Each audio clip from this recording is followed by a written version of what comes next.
My name is Bob Holden. I'm in charge of the North American business at eHarmony. Prior to eHarmony, I spent 7 years at eBay, 4 of which I spent in Northern California, and 3 of which I spent in Southern California, where I led Rent.com. What I inherited when I went down to Rent.com was pretty surprising to me. I arrive on the job and I find a group that isn't used to actually generating and driving its own innovation and ideas. And they were coming off of a time when they really weren't used to having discussions or even considering what they needed to do or should do to grow their career. My first day of work, I had a one-on-one meeting with the person who ran graphic design. And about half an hour into our conversation, I asked her about her career development that she had received thus far, and what her career aspirations were, and how she felt about her role. And at that point in the conversation, she actually broke down into tears. And then my second one-on-one meeting, there I met with a person who was my direct report, who promptly informed me 10 minutes in the meeting that he was resigning.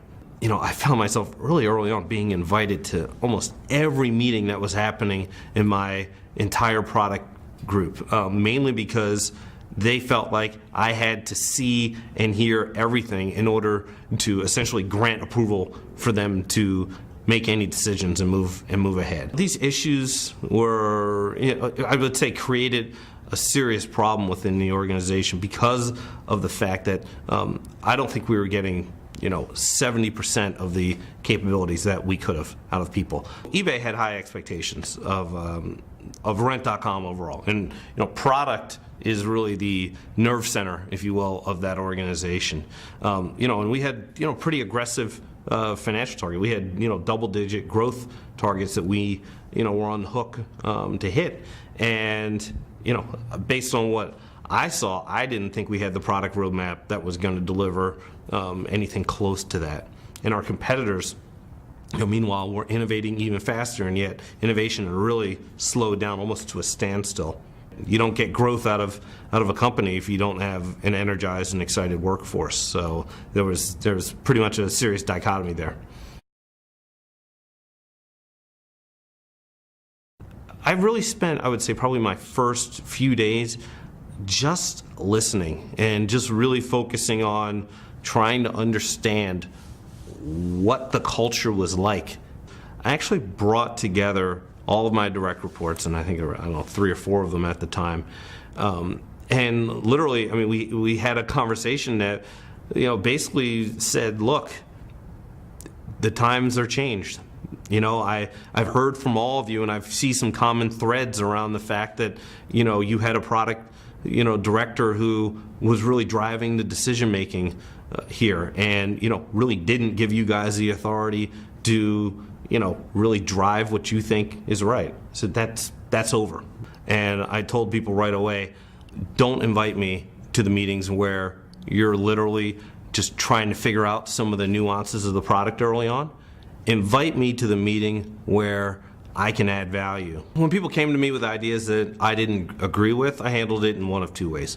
Number one, half the time, if it was just a pure judgment call and it wasn't a mission critical issue, I would let them try it. Or if it was a really mission critical types of project that I just could not allow to go ahead, I would tell them, look, here are the issues that I have.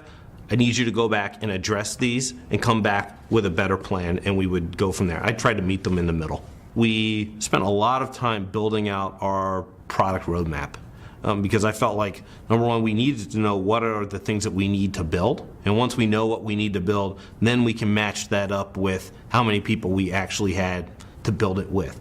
So the team really went into kind of deep strategy mode and came out with a really unified vision, which they hadn't had before, of, okay, here's what we need to build over the next 6 months. It took me about a quarter to really understand, first of all, what the strengths and weaknesses were of the people on my team. Number 2, understand what our business challenges and opportunities were. And number 3, be able to paint a vision for them of where we're trying to go and why having us work as a unified team is going to enable us to get there. within probably about 6 months, we were really operating at a high level in terms of the number of really new innovative products that we had in the pipeline to bring to market. We went from an organization where a few people who were leading the company were deciding strategy and pushing it down to the organization to a strategy process that involved a lot more people across the organization and a lot more bubbling up of ideas from the bottom, and people across the organization making decisions about which way we're going to go. Number one is, take time to listen. Just, that was probably the biggest thing I did right without even knowing that I was doing it right, was just not trying to come in and change the world. Number two, really understand what you're stepping into as you're doing that listening. Understand what the culture and the work environment is like, and don't come in and try and change everything in one fell swoop.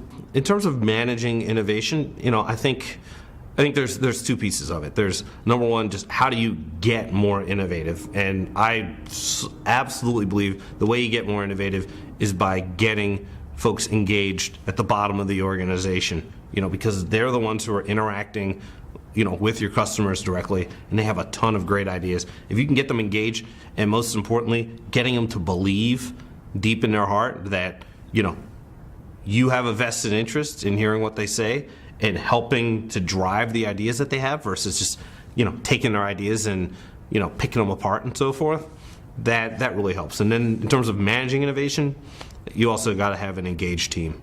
It takes a whole team to really drive innovation, not just one or two passionate and committed people.